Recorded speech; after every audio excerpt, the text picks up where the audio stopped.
Hallelujah. Avela nje kucaca ukuthi umntwana nje kaNkulunkulu osindisiwe. Hallelujah. Ngiyangithanda ukuchaza ukuthi owasindiswa kukuhle konke futhi kumfanela konke. Alibonga igama lika Jesu futhi ekwazi ukwenza konke. Kodwa kwasho ukuthi kukhona lento ahlangane nayo. Kwasalithi iBhayibheli wathi uJakobe mayehlangana noThixo ngasasa wayengahambi ngendlela ayehamba ngayo before ambone ngoba ukwazi ukuhlangana naye bese uqhubeka ufana.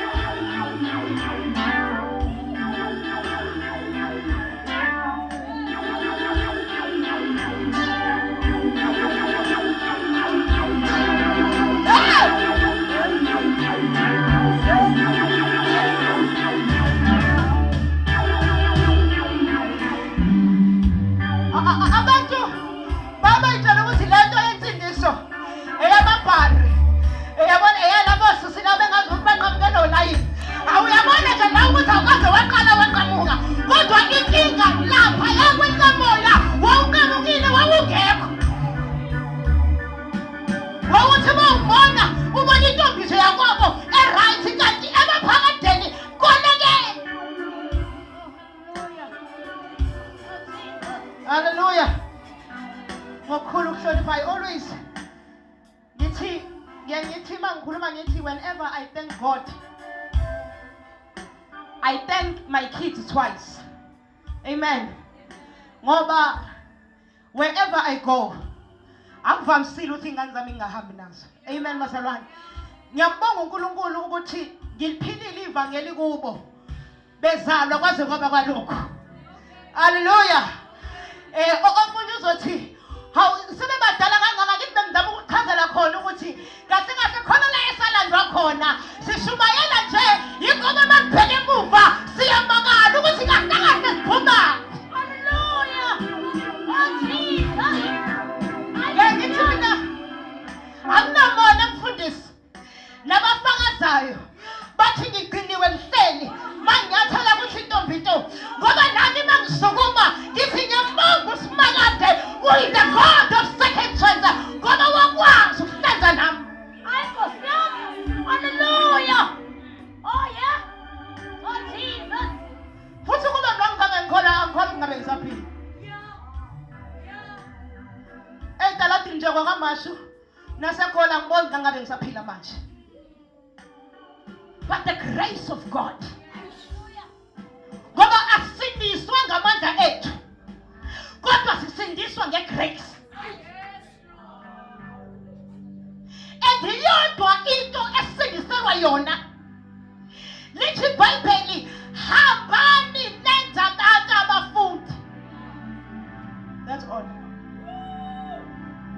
Asilali kusekuseni. It's because it's a great commission asithunywe yona. Mina ngithi akunandaba nomuntu owazizolo lami. Inkinga iyodwa that means kusafanele ngi-reintroduce kuwena ngoba kusho ukuthi usanenkinga. So I still need to come to you and reintroduce myself ukuthi lalela mina nginguNosihle umntwana kaNkulunkulu osindisiwe. Hayi Nkosi yami. Hallelujah. Oh yes. Ngathi ngi-invitwe kuyokhuluma kwamanye amalady. Angisazi kwakuyini. Ngithi ngiyabona nina mistake manibala ama-scars bese nibala ne-divorce phakathi. Because divorce is not a scar. It's an experience empilweni yakho odlule kuyona yayisiyaphela. So manje babenginikeza i-topicana engabona ngabona ukuthi ngizovela ngibhede mangikhuluma ngayo ngoba yathi mayenzeke empilweni yami ngangayibona iscar yabo. Ngavele ngabona ukuthi okay fine sho sikhonto kufanele ngiyoyifunda emshadweni ngayifunda ngaqedwe esethu siqhubeka kushumayela. Hallelujah. Ngifuna sivule 2 Corinthians chapter number 4. Ngiyacela ke Baba Dlamini kubachazelile ngithi ukuthi lesi silo osuka invite uhlanyanya nje. Yabona? Usubachazelile siyabonga. Ukuthi manje uyahluka ukushumayela emlindelweni nokushumayela nje. Ngithi yabona angizwe ke baba mawukuthi bese ngichazelile. U2 Corinthians chapter number 4 ngizocela ozongifundela aqale ukungifundela kuverse number 8 agcine kuverse number 11. Verse number 8.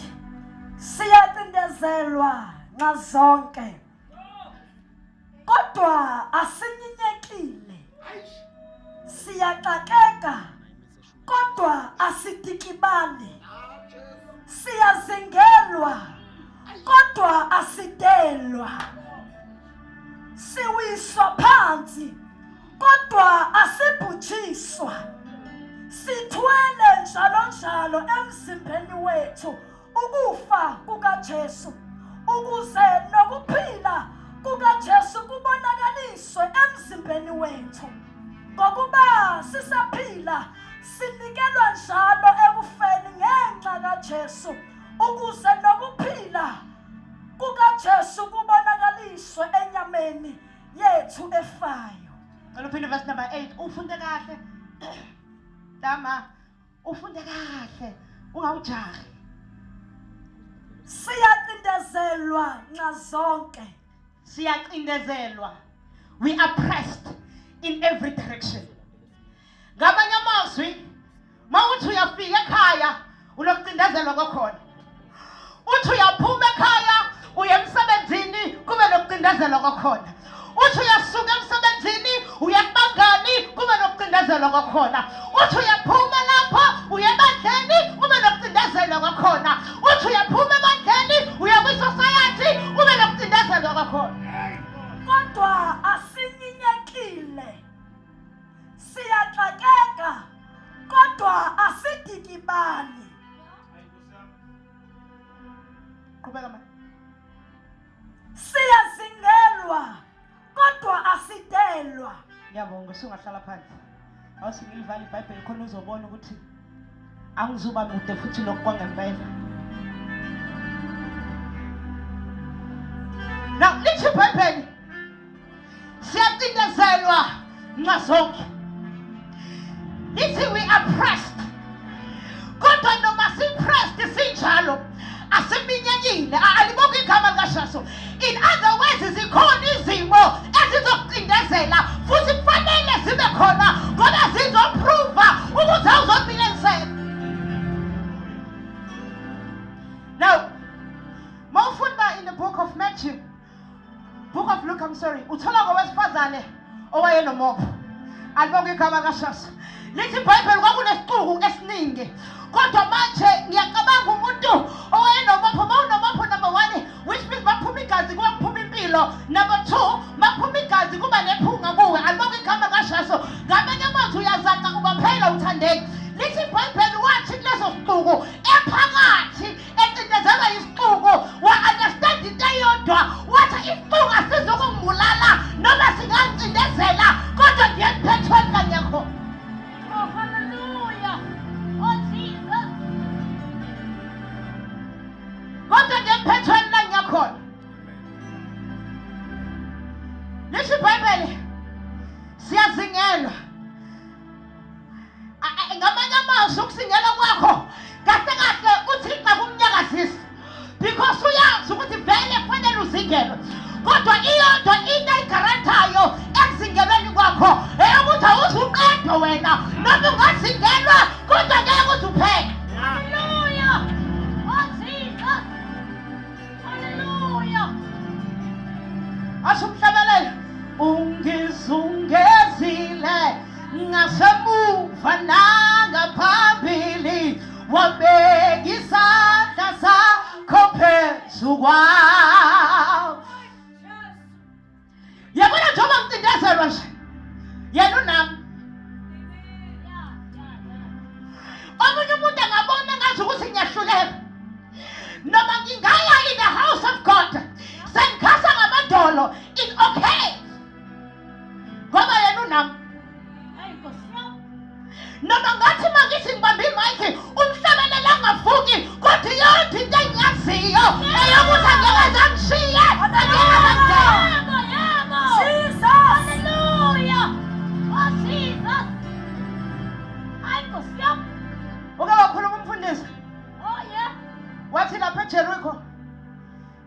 owenziwayo mawufika khona ufika uzungeze yabona awuzungezi ngoba unamandla okuzungeza but uzungeza ngoba ushilo Hallelujah. ngale khathi uzungeza abantu bayahleka bathi wena unankinga nokuhleka kwabo ngoba uyazi ukuthi noma ngingazinyelwa noma ngingahlekwa noma ngingacinyezelwa kodwa khona yena unami Yebo. Hallelujah.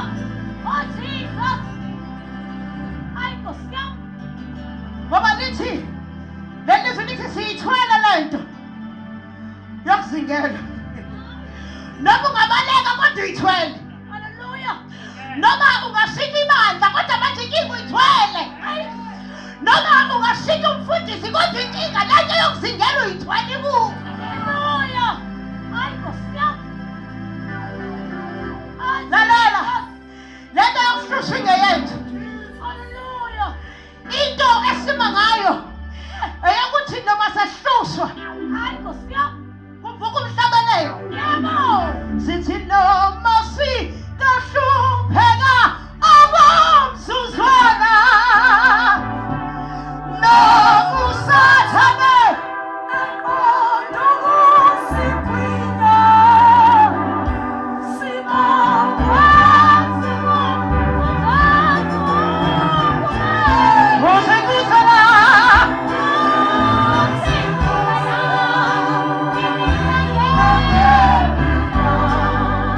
yabona khona la uhlushwa khona kuphela umthandazo uguqa ngamadolo ugcina uguqile ungashongo lutho kodwa manje unokwazi ukuthi ushonke khona uyangikusela noma ungasakwazi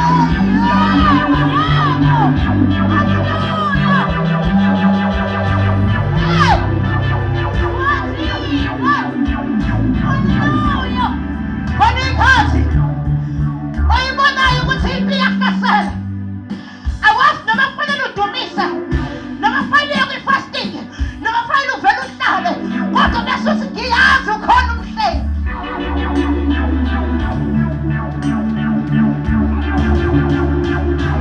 noma singacindezelwa noma singahluswa noma singazungeza ukufa noma singakuthwala umzingela emakhanda kodwa sinenkinga ngoba sazi into eyodwa ukuthi umhlengi wethu uyaphila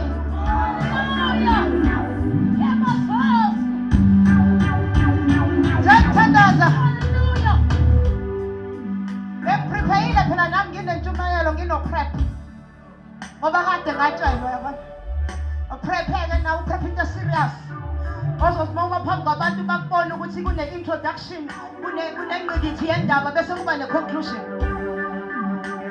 while I was driving from work ngibhizi ngiyabubula enhlizweni nami mangifika endlini mangingena ekamereni lami ngivala mangithi ngiyathandaza uba engcwele athi abantu bami bayahlushwa bayakhala abanye bafuna ukugive up ekholweni I want you to tell them ukuthi noma bangahlushwa bahlushwa because kusezweni noma bangacindezelwa bacindezelwa ngoba kusezweni ukuba kukho ezweni ngaba kwenzeki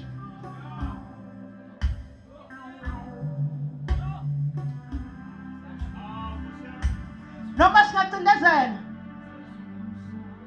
mase sicindezelwa sikholwa ngenkani obaba uDavini bayazi benonkosikazi wakhe mina utho ngathi ngiliphilile ivangeli ngakuphila ukukholwa kungasafanele ngabe ngiyakuphila abantu babebuka bebone ngathi ukuthi lo ayikho lento ayikholwayo ngase ngikholelwa khona lo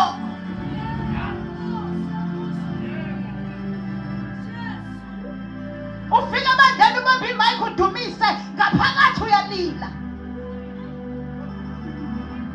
ufika ebandleni ubambe imayikhi ushumayele ngaphakathi uyalila abantu bakaJehova babusiseke uphuma ngaphandle uthi Thixo it's all about you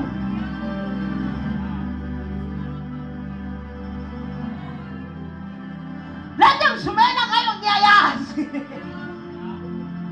futhi ngiyathanda ngoba kunofakazi abayaziyo ukuthi the gospel we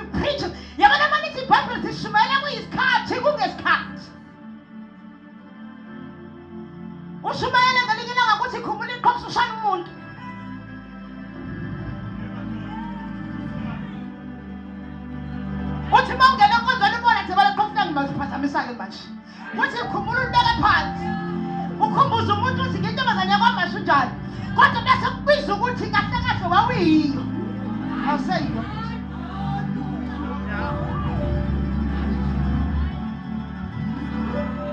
ukhuluma ukuthi uThixo uthi anandaba nokuthi ubungubani but ungubani kimi manje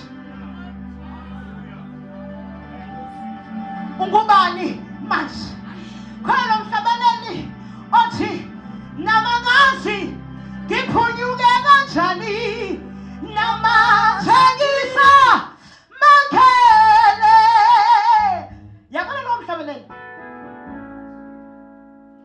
angikhona ukuthi wayewubhala wayehleli phansi ebhala u4 edla ice cream. There are songs that we sing that we need to understand where they come from. Kunamaculo ongafanele uvele uwaqule nje just because you worship team. Khona amaculo azaleke ebuhlungwini. Uthi mawuphume khona uthi ngiyamangala mawubheke emuva angazi ngiphunyuke kanjani lapho because uyazi ukuthi siyacindezela nazonke kodwa siqedwa hayi ngiyacindezela ukuphili futhi kubuhlungu ngiyazi futhi ngiyakhala ngiyazi kodwa iyona into engiyaziyo ukuthi angekuqedwe ngoba greater is he okimi. Hey, nixibhazela unendoda eyasuka eJerusalem. Masikhuluma ngeJerusalem, sikhuluma ngendawo kaSomali. Lithi iBhayibheli yasuka la yase yehlela ngezansi eJerikho. Lithi iBhayibheli yathi isehla ngezansi yahlangana ney'gwelegwele zayishaya zayitshela ukuthi ziqedile ngayo kanti kusasala umdodo. Lalela usasale ngekaqede ngawe eglobal usaphefumula there's still a second chance. It is not over. Kunomoya kaThixo kuwe. Lithi iBhayibheli uGenesis wathi mayeqeda ukumbumba umuntu waseyamphefumulela. Uthi mayekhuluma noSathane ezoya kuJobe uthi lalela uthathe konke but there is one thing ongeke uzukwazi ukuyithatha umoya wakhe. Why angeke asakwazi ukuthatha umoya kaJobe? It's because naye uJobe akuwona wakhe.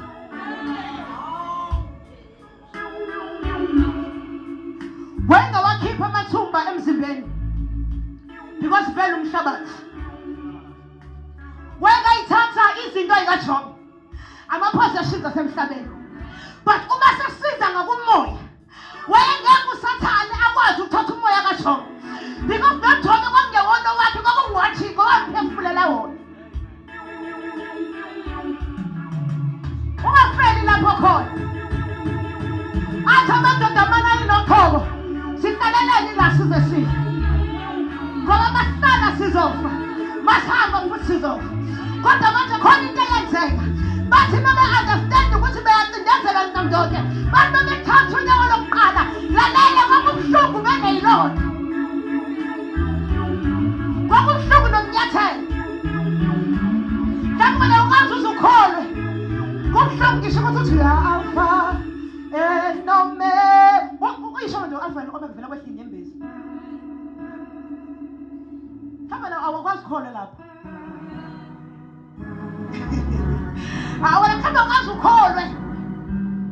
Ngiyakhumbula ngelinye ilanga wayeshaya ikeyboard ubaba uDlamini engakabi ubaba uDlamini wayesawunkanyisa simisa imvuselelo ithi ma iphela imvuselelo uthi yazi manje bebuhlungu namhlanje uma ngikubonile ukuthi ulimele kodwa manje uyahlabelela. Bese inkinga yazini ukuhlala enkingeni kudelay your elevation. Uyiqoqa le nkinga lo wonke umuntu ohlangana nayo ukungibona nje yeyi kunzima. Uzothandaza nini? Uzombonga nini uNkulunkulu? Uzwela nini ezweni ukuthi uthe ngiyacindezelwa ngazonke kodwa ngiqedwa? Ayiyodwa into engimisile, ngimiswe ungaqedwa. Lalela amandla kuba nginawo kodwa ngimiswe ukwazi ukuthi angiqedwa. Ngimiswe ukwazi. Nako 2019 ngimiswe ukwazi ukuthi angiqedwa. Naku 2020 ngisazoma ngoba ngakazi uqedwa. Naku 2021 ngizazobe ngishumayela kanje ngoba ngikazi uqedwa. Hayi mqedwa. Akusho mina kushoyo nezwi lakhe. Uthi mina labandoda lawa u4 athi mayibeke unyawo lokuqala engayengahambi phela wena sheshe. Akithi yabona? Yabona ngale khathi ucindezelekile. Mama ngacindezeleka ukuthi usugqoka kanjengama ngisho ma. Woza aya. Usugqoka kanje. Izinto zakho mayisahamba kahle. Yabona masucindezelekile. Khipha lesicathulo mntanami. Yabona masucindezeleke kahle. Ukhipha ngawani izinto ebezikuveza ukuthi ubani.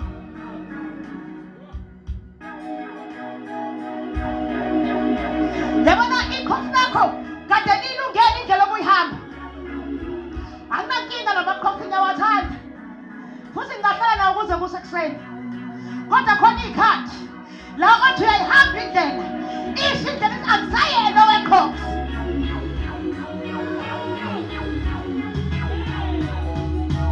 Khona ikhathi othi uma uthi uyayihamba indlela usumcindezelwe. Alalela uthi umoya akusesona isikhathi samakhosi, sekuyikhathi sokukhasa ngamadolo uyabamba umphetho wakhe ngoba ukuba angeke kusakusiza. Lalela siyacindezelwa. Lalela njengoba kukhasa ngamadolo ucindezelwe. Anginayo ngisho indlela yokuphefumula. Ngicindezelwe ngazonke kodwa yonke into engiyaziyo vertically ngiyakwazi ukubona. Yabona umuntu ngizobenga. Awuboni lutho emaceleni. Kudinga ukuthi uguqe ngamadolo.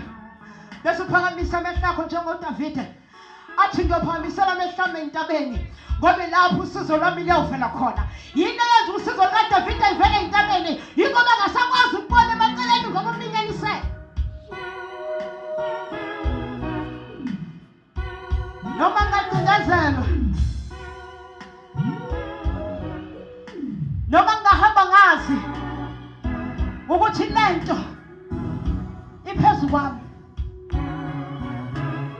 Kodwa kufuneka abantu ekseni abazokwazi ukuthi noma lento yokuzingelwa ingaphezu kwami kodwa ngeke ngaqeda. It's just a phase. Efanele ngidlule kuyona. Angabuza ukwazi ukuya ka grade 10 uma uphasa ku grade 7. Uyibona maqala unyaka umntwana kanjani ukufunda. Nama-test akhona wathola ngo-100%.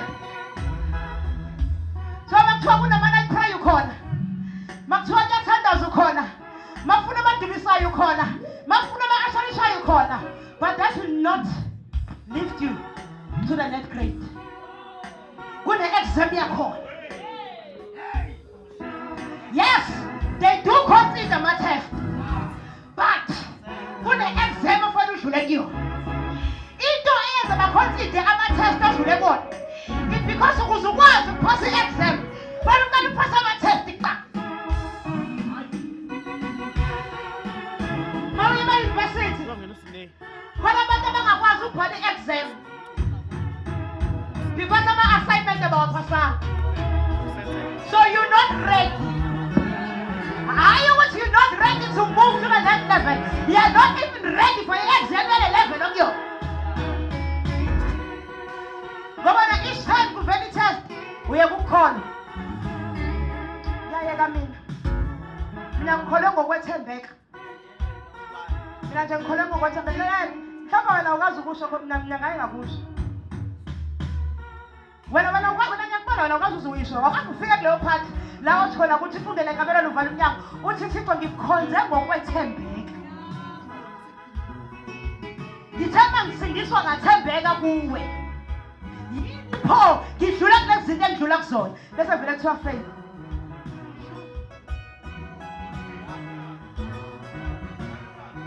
hayi mina ngufakazi ngokuphinda amaklasi mina ngiyakwazi ukuphinda iklasi hayi uphinde iklasi uphinde 6 years funa iklasi elilodwa one class futhi alothi uphasa exam phasa ama-test iqala bese kuthiwa bhani exam then they can consider